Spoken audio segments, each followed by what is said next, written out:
Hello, everyone. Today, MICCAI Rise Journal Club. Today, we have a special session with uh, last year PhD student, Taha Emre. Taha is a PhD student in the lab of, sorry if I butchered the name, Ervoje Bonuvonvit and Medical University of Vienna. The lab is focused mostly on ophthalmology applications or OCT applications for ophthalmology. And today, Taha is going to uh, talk about his PhD, longitudinal representation learning for degenerative diseases. Um, Before giving the talk to him, I would like to first tell you guys that if you have any questions for this presentation, please post it on the Q&A box, and we will answer at the end of the presentation. And if you want to present your work also at the MICCAI Rise, please send me an email. I will leave my email down in the chat. So if you want to present your work, feel free to reach out to me. And without further ado, I give it to you the stage, Taha. Thank you so much. Yeah, thanks for the nice introduction, Alvaro. So hello, I'm Taha Emre, and I'm a PhD student in Bogdanovic Lab. About to finish, actually submitted my thesis recently. So today I'm going to talk about my thesis work, three main publications. They are actually kind of a following of each other, so they are not separate things, the whole concept. And the title of the work is Longitudinal Representation Learning for Degenerative Diseases. Yeah. So first, I will talk about the degenerative diseases, what kind of medical priors we have, and how can we translate them to the machine learning methodology such that it will lead us to the new developments of models and loss functions. The first step of this will be learning time-sensitive representation space, where the representational distances between the images are kind of reflecting the passages of time. And in the second stage, we will progress this to a kind of a learnable transformation in the representation space, such that given a time, we should be able to transform the representation. And at the very last, I will introduce how can we encode the uncertainty in the medical images, such as over time, the trajectory, etc., as a variational process, and being able to sample different representations from it. So first of all, the degenerative diseases. I will talk about two degenerative diseases because they are main focus of our lab, mostly in the retina. But the highlight of degenerative diseases are quite similar. Most of them are age-related. Due to the aging, the tissue starts to die, or there's an atrophy, and this causes different issues. For example, in the retinal degenerative disease, which is called age-related macular degeneration, is basically the retinal layer starts to decay and it causes the blindness. In fact, this is the leading cause of blindness in developed countries. It occurs in very late ages, but in modern times, we are seeing it in relatively early ages as well, like in 50s or 60s. The main issue is that, for example, in the intermediate stage, it's mostly asymptomatic. You don't see any symptoms. There's no complaint from the patient. Generally, you catch those patients to regular checks or some kind of a drug trial, etc., or targeted patient recruitment.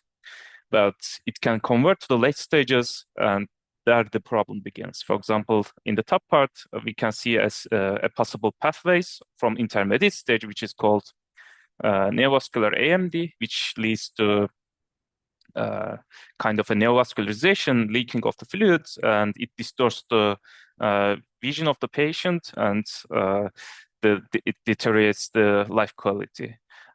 Fortunately, for example, there is an injection is available, and once the patient gets injected, the atrophy is, of course, irreversible. This is important to highlight, but it remedies the symptoms like the fluid buildup, etc. But the important part is that this conversion to the late stage happens almost immediately. As far as we know from the 3D retinal images, there is no earlier sign that's clinically well grounded. But this drug is effective only right after the conversion. As the time passes, the damage becomes permanent. And there's also an even worse path. It's the second path that it's called geographic atrophy. It is the decay of the retinal layers completely. It's completely irreversible, and the vision loss is purely due to the decay of the layers. Recently, actually, in FDA in US, a drug is approved. So it kind of slows down this decay and improves the vision even for longer time. But interestingly, in European Union, it's not approved, citing that the findings are not conclusive. So there needs to be a new trial for this patient recruitment for this prognosis of this geographic atrophy and find concrete findings about this drug. The second degenerative disease that I am focusing on is Alzheimer's disease. This is maybe most of the audience is familiar with the ADNI dataset. It's open source datasets from multi-center and multiple patients with different backgrounds over time. You have the MRIs. Unlike the retinal images, generally they are in-house or drug trial datasets, highly regular, and specifically patients are selected, etc. But as you know, currently there is no drug available for Alzheimer, even just to slow it down. But still, it's important to know what's going to happen in the future in order to be able to study this disease and allocate the budget to more critical patients and maybe distinguish the patients between high risk or low risk. So given those degenerative diseases and their some characteristics, what kind of prize we have from those clinical diseases, degenerative diseases.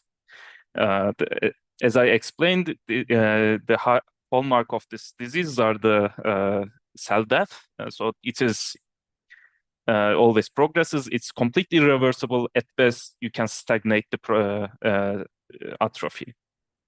And another interesting thing is that, yeah, as I mentioned in ADNI dataset in the MRI, or especially in geographic atrophy and IMD, the latent fact, we cannot really predict what's going to happen from intermediate stage. We don't have crucial clinical grounding, and so basically machine versus human kind of studies, they give 50% for the human, and even machine, if the machine is barely above the random, then actually it beats the human.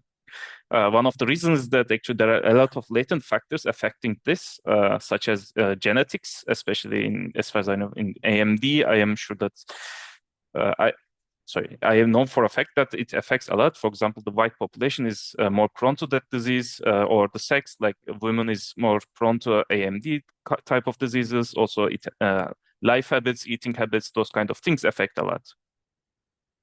And we are most interested in the prognosis, such that what's going to happen given an intermediate stage patient in the future, like given a horizon, 6 months, 1 year, 3 year, and so on. This is important for, first of all, the timely treatment. And even if the treatment is not available, it's important to come up with study planning so that we can so that new treatments, new drugs can be tested and approved by the authorities.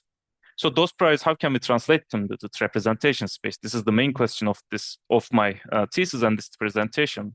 First of all, we know that the temporal distance should matter, and temporal distance, meaning that the passage of time, is highly correlated with the degenerative diseases because it's purely due to the aging most of the time, and there's a high correlation with the age.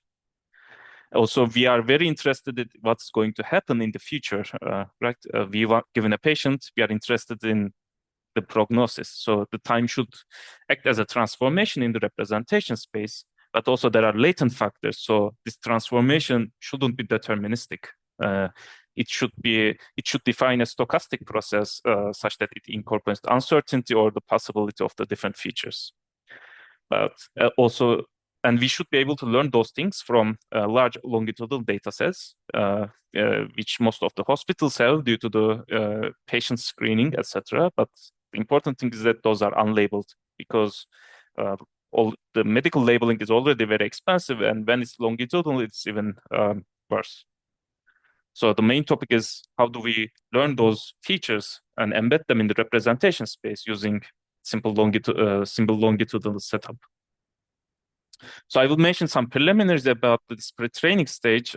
Just as a reminder, I will not go over them very quickly. But the problem is that most of the standard self-supervised learning methods, especially the contrastive learners, contrastive learning, it encourages strong invariance. What we mean is that given an image, and if you perturb those image like cropping, rotation, some color jittering, etc., your encoder should map them to the same point. So it should be invariant to those transformations, which is a good thing because those kind of perturbations, or nuisances, they don't affect the prognosis. They have nothing to do with the disease. It's mostly about the noise from the device or lighting, etc., modality-specific things. But this doesn't apply in longitudinal because given a patient and two different visits, actually most of the structure is extremely similar because it is the same patient, but what changes is that those small changes over time due to the cell death or some fluid packets popping up. So it's very hard to distinguish them from random perturbations. And strong invariance is kind of damaging that, and we are losing the longitudinal information coming from the time difference. Maybe it's important to mention that, like, of course, until now, especially in video-based tasks, this is solved by giving long sequence of inputs as a longitudinal input, but it is not that feasible in medical imaging. There are two reasons. First of all, we are working on volumes, and if you stack volumes, 3D volumes into 4D input, then actually the computation cost increases very, very quickly. The whole SSL part becomes infeasible. Second of all is that we are not only interested in like what's going to happen in the next step, which is generally the case for video. We are most interested in with different future horizons. And not only that, the time difference between the inputs are varying. It's not like we always have a nicely sampled time distances, unlike videos where you can sample, let's say, 5 frames per second, etc. It's not that possible in the medical images because your time differences could be months to years, actually. So the way I am approaching this kind of SSL learning is maybe some of you could be familiar with it. It's called the equivariance. And I am trying to incorporate those priors using an equivariant relationship between images and the representation space. What I mean is that imagine you have a time point, at intermediate stage, a patient comes, then there is an imaginary transformation applied to the image called mu, which is parameterized by delta t, and it transforms your image in the future. And you get your late stage image from the same patient. I don't need to know this mu because my pre-training data is longitudinal, right? So actually I know the outcome of this transformation. So I don't need to define it. I don't need to learn it. But what I am saying is that there should be a corresponding transformation in a similar manner, which takes the representation of the first time step, parameterized by the delta t, and it should transform that representation to the future representation.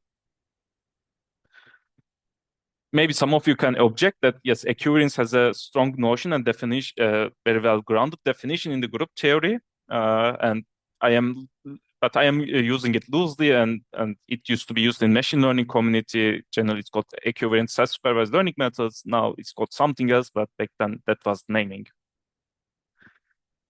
To highlight the difference, I will give an example. For example, we want invariance to transformation, which we think that is irrelevant for downstream tasks like the rotation, blurring, color inversion, but actually those are handcrafted. The reason is, to give an example, is that you want to classify the flower species, and sometimes the only thing changes is the color of the petals. And if you learn invariance to that, you actually lose that color information, and you don't capture that change at the representation space, all of them pointing to the same point, and you cannot classify those.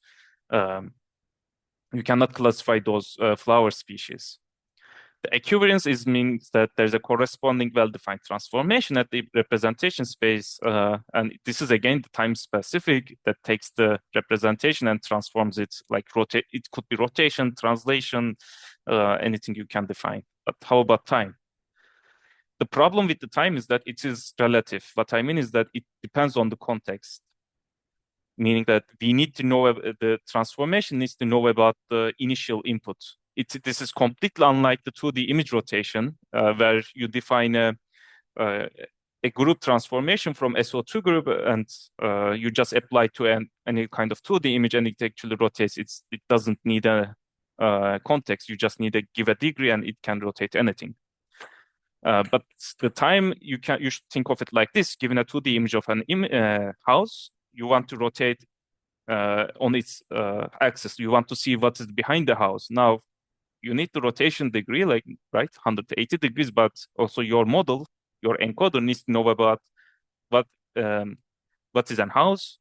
If given the front of a house, how it should look like at the back. It should know this so that when you apply the rotation, it should be meaningfully rotated in the representation space. So this is what I mean by the relative. So the notion of equivariance in here is very loose. It's not a mathematical definition.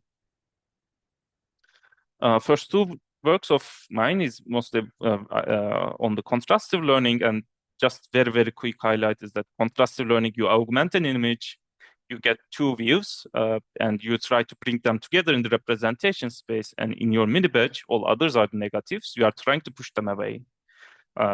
This pushing away operation is important because if you only increase the similarity between two views, then there's a trivial solution, which is also called collapse, where whatever the input to your network is, it just outputs the same representation. Then it will solve the similarity problem, but there is no discriminative power because we want to distinguish different images with different objects in it. So finally, the setup is that I want to pre-train backbones using contrastive setup with longitudinal data. So I'm still going to rely on the joint embedding networks, or back then Siamese networks, or it used to be called contrastive learning, but I think with the JEPA, etc., joint embedding is more common term. And most of my evaluation protocol is on the prognostic task, given an intermediate stage, what's going to happen in the future with varying time horizons. And of course, I am freezing the backbones because I am aiming for to probe the representation space and check whether they have the qualities that I am aiming to learn. And I want to be able to utilize a single visit because this is the very, very realistic setup in the medical imaging where you shouldn't be a patient shouldn't require to come to the hospital multiple times just to get a single prognosis. So the first step is the time-sensitive feature space, where we want to incorporate this delta t as a notion in the representation space. Yeah, until now, people try to achieve this using in the Siamese network by trying to predicting time difference from the difference of the representation space.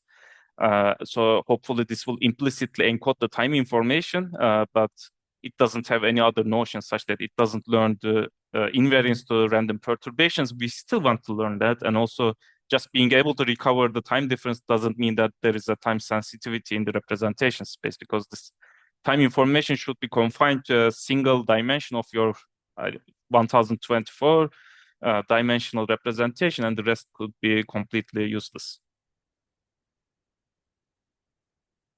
What we propose is that, first of all, given a patient, over the epochs, we sample different delta t's with different visits. Even from the same visit, it could see different delta t's. This is the important part. And second of all, the similarity, where we are trying to bring them together in the representation space, it is kind of sensitive to time difference. So what it does is that you define delta t, which is kind of a normalized time difference, and you are bringing the similarity until that point. If the time difference is larger, actually the network is not forced to bring them together. It can treat them as negatives.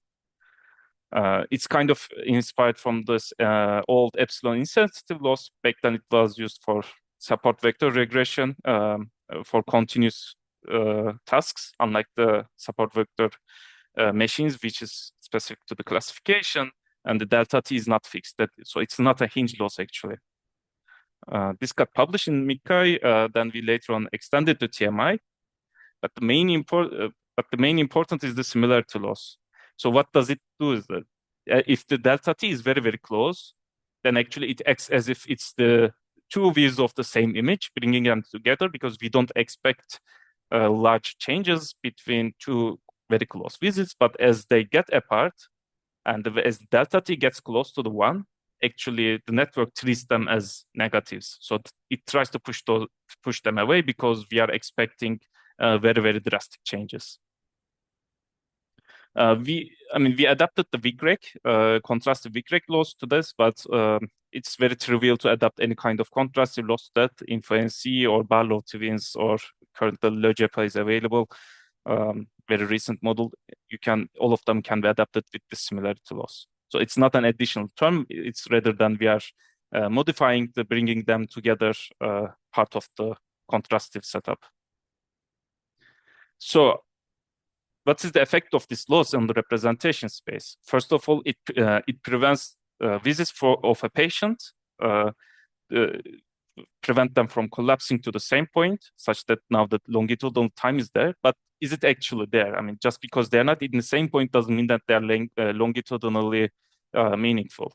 So what we checked is that in the blue, this is our model. What we checked is that given a baseline scan, we just calculated the distance between different visits as the time increases in months. Actually, the radius of the patient visits trajectories increases, meaning that the later visits are much further away from the baseline visit compared to the closer time points. So this is the expected effect that we saw. And for example, we didn't observe this when we improved the VGREG by adding additional loss term for time difference parameter prediction, basically subtracting the two representation and predicting the time difference. We didn't observe this effect, although we saw even in the red, in the downstream task for ROC-AUC and PRAUC, etc., we saw improvement. But when we probe the representation space like this, we didn't see the effect. But the problem is that in here, the progression is actually, it's not about the radius, it's not about the margin. It's more about where are we going to land in the future. So we need, still there is no prediction in the representation space. We only treat it as a kind of a distance margin, and we only worked on the similarities. We still didn't learn the transformation in image space. So in the next we are going to learn this, and I am going to explain the setup, also the problems that we faced and how we solved it. So now we are, as I said, switching from how far apart to the where should it move in the future. And again, just to repeat, if the images transform in the image space by time, actually now we want to learn the age, a corresponding transformation in the representation space that takes the initial representation and transforms it in time. So our main approach is like this. I didn't repeat in the back, but in the contrastive learning, it's generally a common practice to have your backbone output the representations, then you project them to a higher space using an MLP, and you calculate your loss on those projections, which are the Zs here. And at the inference time, actually, you get rid of the projector and you use your representations. Due to the, I will not go into this, but due to the bottleneck principle, actually, you observe the properties of Z in the R. So if the contrastive training learns invariance in Z, actually you observe in R. So our idea is to utilize this two-stage thing, such that we still have the full contrastive learning in Z. We learn full invariance to everything, including time, random perturbations. But in the representation space, we are keeping the equivariance to the time. Because it is very easy to project an equivariant relation to invariant relations, but you cannot revert back because the invariance means that loss of information. So for this, we defined a new loss. Basically, it's kind of a similarity loss. Given R1, representation one, and the transformation, the H should learn to output future time points representation. And the loss is basically the L2 loss between predicted R2 and the real R2. So I am using the real representation of further in time as a ground truth. But during the training, actually, we observe a different kind of collapse. There is such that R1 and R2 are the same. So it's actually, they are invariant to the time, and it's kind of a collapse. It's not desired because R1 and R2 should be different in the representation space, and H shouldn't just be an identity transformation. Actually, it should be a meaningful transformation. And what we realized that H is basically ignoring G. The reason is the invariance applied on Z1 and Z2 is too strong, and network just learns to cheat, but by making R1 and R2 the same, minimizing the equivariance similarity loss, but learning nothing meaningful in terms of longitudinal. And we start to think about what would be the what would be the signs of this thing, or how does it manifest? For example, if H is a single layer network without any bias, this collapse will manifest as if the weights the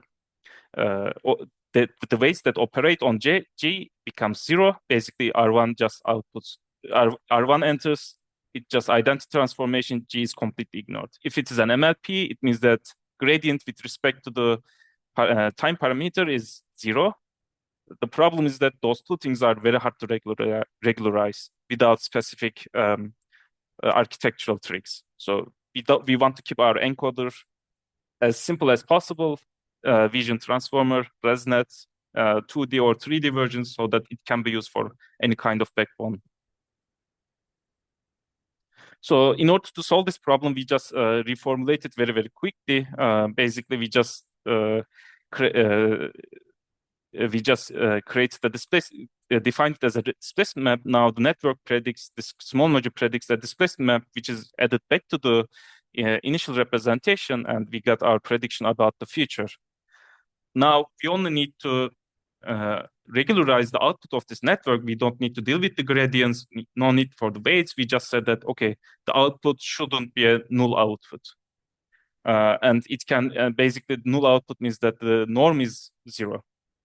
The only issue is that in the optimization, etc., you should be careful in the continuous space. If you when you prevent the null displacement, actually by mistake you can encourage infinite norm, and which is not desired because we don't want like huge jumps in the representation spaces. For this, actually, we just adapted the ranking laws. Basically, we are ranking our displacement as against null displacement is soft plus loss. It decays its gradients decay very, very quickly as your displacement norm increases. So especially after the norm of one, it decays very quickly. There's almost no gradient. So this is a desired behavior. So what we do is that we still have the equivariance loss on the representation space, but now we have a regularization on the displacement rather than the prediction. And this is on top of the invariance task, which is the full-fledged contrastive learning. In the other equivariant methods, what they do is that, for example, they split the projection space into two. One is for equivariant, one of them is for invariance, but this requires multiple full-fledged pulling and pushing operations, which increases the computation cost very, very efficiently. In here, we don't need to define new sets of spaces, new sets of contrastive learning, just two simple terms that acts on the representations, and our network is able to predict it. So how does it look? Still, the results were not that good, but it was promising. The main comparisons were the EQMOD. Basically, it's an equivariance projection contrastive model published in 2024 ICLR. Our method is published in MICCAI 24. Our bare backbone already performed quite good, but once we transformed them with different time horizons, because now we learned the projection, right, in the representation space with H, we can transform the image however we like. Actually, the performance increased not that much, but still there is an increase in the performance. But even our bare backbone, it was able to beat the other comparison baselines, and you can see the full table in the paper. So we went from time sensitivity to the time as a transformation. Now at the last stage, I am going to introduce how do we model the stochasticity or uncertainty of the feature inside the representation. Unfortunately, I will move away from the contrastive learning, but since the mask autoencoding is the state-of-the-art results, so they need to be compared, I'm going to introduce mask autoencoding very, very shortly, but it's very well commonly known. The idea is that you mask a certain percentage of your input up to 90%, and your encoder only encodes the visible patches. Then you attach learnable mask tokens, and a decoder learns to reconstruct the whole image. The goal is not to get a pristine output, but rather to learn good representations as an output of your encoder. Yeah, in fact, there's a distortion perception trade-off, and generally, if your output is if you have very good pixel level quality, your intermediate representations are not that discriminative. This is already well known trade-off. So this is why mask autoencoding performs better in discriminative tasks than the diffusion models or flow matching models, although their reconstruction is much, much better. So in the temporal tasks, especially in videos, I think the most important baseline is the Siamese mask autoencoder. This input-output system is quite similar to the contrastive learning, where you only mask the feature. Your encoder again encodes the both, and now you query the feature again, mask feature against the past, and your goal is to reconstruct the feature. And in the videos, for example, they use this pre-training to be able to predict the next action in the videos, which they call label propagation. Given a frame, what is the action label in the next frame, not the current frame. And they show that actually you can achieve very, very good results only by comparing two frames without any longitudinal input. So so I'm going to introduce how do I encode the stochasticity into this. It's very similar to the variational autoencoding, with a very, very big difference. The difference is I am going to learn the prior. I am not going to introduce I'm not going to utilize well-defined distributions such as normal distribution, etc. In fact, I'm going to learn a conditional prior. So my prior will know about the past representation of the xt.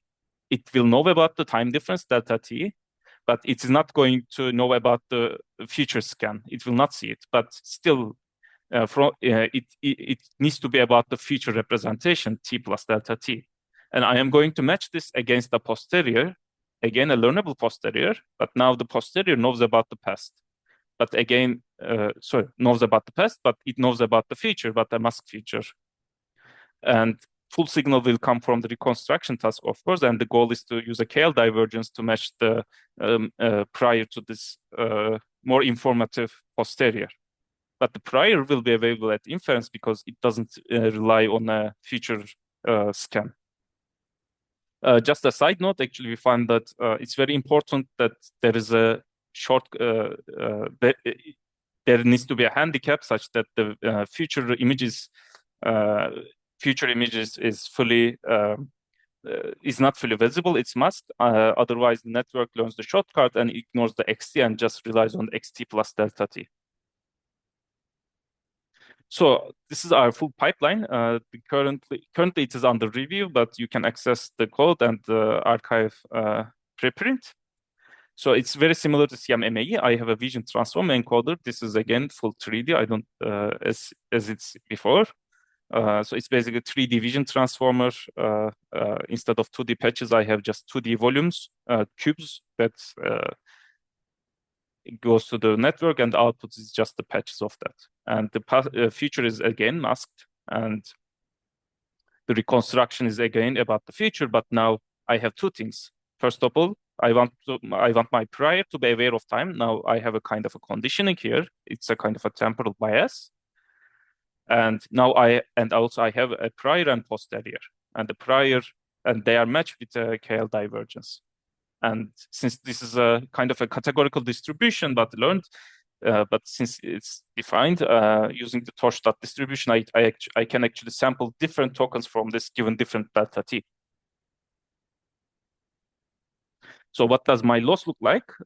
It's basically variational autoencoder's elbow loss, but now it's conditional. So if you remember from the elbow loss, the first part is same. It's the reconstruction loss, but only on the feature.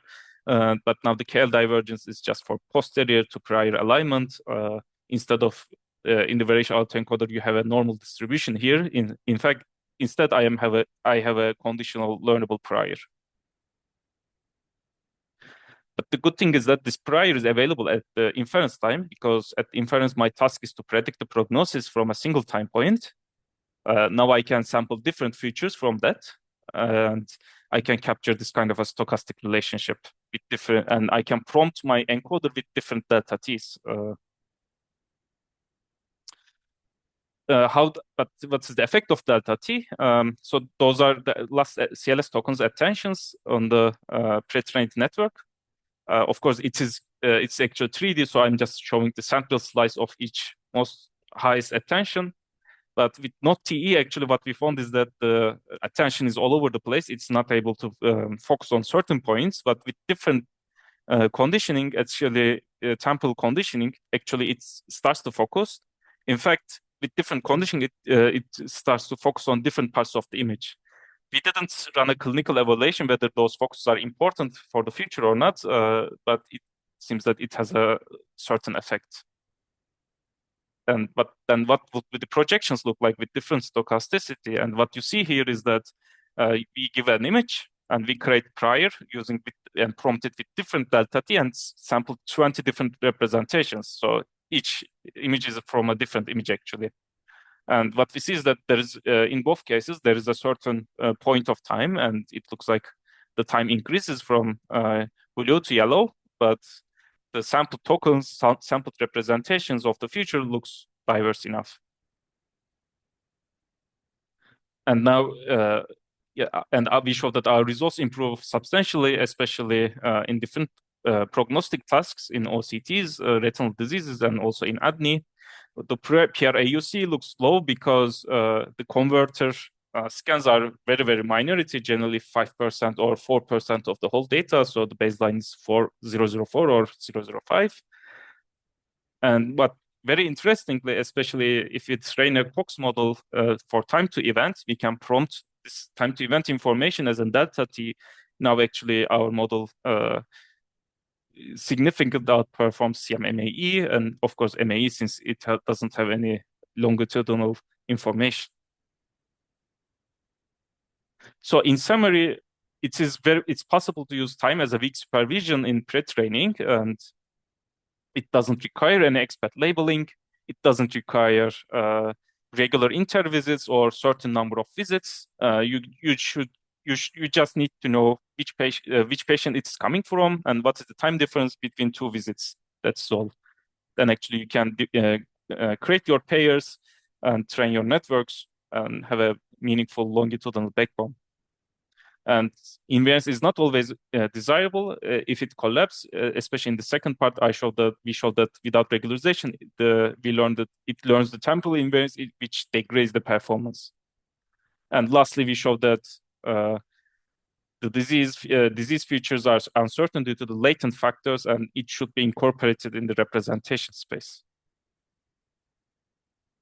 So what would be the next step that I'm currently working on? Maybe our host Alvaro knows about it much better than me, but the problem with that is that all of this representation space, they're actually in Euclidean, which is a flat geometry. There is no canonical orientation of the disease trajectories across patients. The dimensions of the space only offers arbitrary access. There is no certain, there's no strong notion of origin. You can define any point as origin and fix your Cartesian coordinates. And also distances has nothing to do with trajectory. So they could be all over the place. But non-Euclidean spaces offer a solution, like the Lorentzian half space, etc. So currently we are trying to incorporate those priors into the geometry of the space itself directly rather than learning through the encoder. So this is my collaborators and my group. We are based in Vienna, in the city center with a very nice view. Thank you for listening. Thank you so much, Taha, for the presentation. It was very interesting. And we have now time to answer any question if you guys have any questions. I know 2 people raised their hands in the beginning of the presentation, so please you could also post your questions and in the Q&A section, and Taha will be happy to answer. And just curious about how are you using the hyperbolic space now for the OCT and to modeling the time. Yeah. Yeah, so this is an interesting take. So we have additional assumption or prior that we try to incorporate is that the healthier a patient is, like very early intermediate stage, actually the scan and its features should better look like to the other patients. This is more prominent in like MRI, etc., because generally you register them to an atlas, etc., right? So if the patient is healthy, they really look alike, which is almost a prototype. And you know that this Lorentz spaces, etc., they are very good at capturing this kind of a tree hierarchy, and the prototypes needs to be very closer to the origin. And also it has a inherent notion of time-like dimension. So we are trying to combine these 2 methods, but of course we are struggling with the numerical stability. I think it's a common thing. Yeah, it's a common thing. But you are planning to model the time component of the Lorentz space to use also the time in your application, basically. Kind of, yes, exactly. I see. Oh, that's a good one. Yeah, I mean, it doesn't have a geometric notion, right? But we think that if we combine with this kind of a prototype, like, and patients getting patients diverging from each other as the time progresses, we think that okay, we can actually make a connection between this time-like dimension and the time other than just arbitrary delta t. Very cool. So far, we don't have any questions. Have a good time. The presentation was very clear. But guys, don't be shy. This presentation for Taha was a training before his PhD defense. So asking questions now will be good for his training. So now, Taha, you have used contrastive learning, you have used mass content color, you now want to use non-Euclidean spaces. Yeah. That you consider to use. Most people now using multimodal text, all the modalities for improving the results in a temporal space, or do you have any ideas or how could you improve the work in those lines? I mean, that's a good point because most of the assumptions I mentioned about the longitudinal data sets, it's coming from the fact that we don't have expert labeling. Yeah. The problem with multimodal is that generally it's not available in wide setups, especially in hospitals. The reports could be missing or nonsense, or if it is genetics, then actually you need to know about the gene expression over time for these degenerative diseases, which is again very, very costly. I mean, in our lab, we have people that works on multimodal setup, and it literally improves the results. But in my opinion, it's a very, very strong supervised signal. I don't consider especially text as an unsupervised signal, and I am trying to investigate what we can learn just throwing OCTs or MRIs into the model. Can we really learn those priors without seeing anything else? But yes, multimodal is a very strong signal, and it's almost supervised, and yeah, it should improve. Like if it's not improving, then actually I can say that you are doing something wrong. I see. Good. And another question regarding more the data. Oh, well, we have Yeah, one question. How does your method account for different progression speeds? Because some people can progress faster than others. yeah. I think this is a very, very valid question. And in fact, this is a question that I've been asked by the reviewers 3 times in those 3 papers, including the last one, which is in rebuttal. The problem is that it's very hard to measure the progression speeds or define them. Maybe in MRI, it's easy because everything is very standard. It has been worked for a very, very long time. But OCT as a technology is quite new, and we are still understanding the diseases because back then you were seeing those diseases either very primitive 2D images or basically autopsy after the patient died. So in OCT and AMD type of diseases, it's very hard to define it.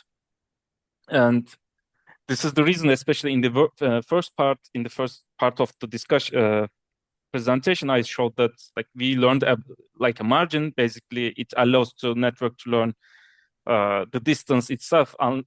If it is larger than a margin, then it doesn't matter. It's free to learn whatever it does. The reason exactly is this one, because we want to be able to have some freedom for this kind of a different progression speeds. So yes, you need to relax your conditions a little bit to allow this kind of a room for different progression speeds. And in fact, this is the reason why we didn't learn a common arrow of time in the representation space and align everything with respect to that, which is possible. There were, I really don't recall the name, but there was a paper on the ADNI which they selected extremely healthy patients with no underlying issues, and they aligned, they learned the direction in the representation space and aligned everything with respect to that. But in our cases, there is no common direction, which could be problematic in hyperbolic spaces, as we were discussing with Alvaro. But you need to let your network learn whatever direction it wants to learn. Also, it continues with the question, how do your methods do in terms of identifying the disease grade? In which, I mean, I know that all the coming patients are a patient, because in clinical setup you don't get a healthy OCT, like they don't get scanned, or I assume that the patient that's coming to me or patient that we are evaluating is at least intermediate stage, and we are interested in the prognosis. I think that is the main part. Of course, it is a classification problem, but in the last part, as you can see, yeah, you can just turn into a time to event risk prediction method and learn a proper risk hazard function and make the prediction. And if your model is longitudinally suitable for this, actually, it's much, much better. I hope this answered the question. So then the data, Taha, is from a clinical study in the Medical University of Vienna. So they have defined already the people, age, gender, what conditions are they targeting, and even probably also the system is the same. So you don't deal with differences in they are taking the OCT from the University of Vienna and then they move to Zurich and give you the scan. No, this is not correct. The main OCT data set is from a clinical trial, especially it was about actually this injection before it was approved. So it's multi-center across Europe. So there are different patients, different hospitals, different scanners, different demographics. So it's not from Medical University of Vienna. It is not as diverse as ADNI, obviously, due to the sheer scale of ADNI, but also in both of the papers, we have completely out of domain tests where it's completely different drug trial for a completely different disease, and it performs still very, very good compared to the baselines. Okay. That's a good point. Yes, okay. I mean, it is very nice to have a regular single center, single scanner data set as a development, but it could be deceiving if you think that, yeah, okay, my model is good only on that. Yeah, good. Perfect. So we have another question. Hi, Taha. Thank you for your presentation. I have a question about the longitudinal data setup. Does your method require a minimum number of visits per subject during training, such as 3 or 4 visits, or it can handle subjects with only 2 visits? How do you Yeah, deal with subjects who have different numbers of visits? yeah. So since first of all, yes, there needs to be obviously a certain number, at least 2 visits, in order to form a pair, right? But generally, for example, in OCT, I set it to the 6 because it is a little bit low cost and it's more frequent. But for ADNI, I set it to at least 4 visits per patient, which is well below the average of the visits per patient. The reason is given a single time point, like V1, it should see different V2s for the same visit. So the same image should be paired with different visits. Otherwise, the network could cheat actually.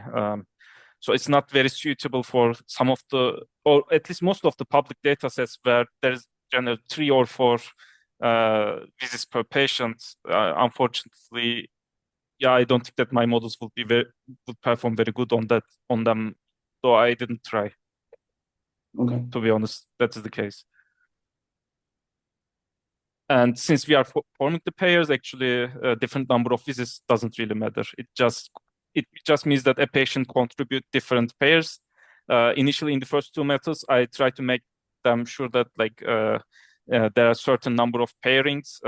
Sorry, it's not above certain number of pairings per patient to prevent bias. But in mask autoencoding, since we are masking very, very heavily, actually, I didn't care, and it did quite well. And also, this kind of number of pairings is, of course, it's extremely related to your computation resources. In ADNI, I was not able to go over all the pairs because it is too large. Instead, I limited it. And it's important to limit the delta T as well, because some of the time differences you will only see once or twice, and clinically, it's not that meaningful neither if there's a time difference of 10 years between 2 MRIs. And we are not very interested in the prognosis in 10 years. Generally, the interested time difference is 1 year or 3 years. So this kind of a clinical knowledge affects your constraints. That's answer. So far, we don't have any more questions. So I think we can leave it here. Thank you so much, Taha, for Yeah, the thanks for presentation and listening and taking the time to invitation. do your work.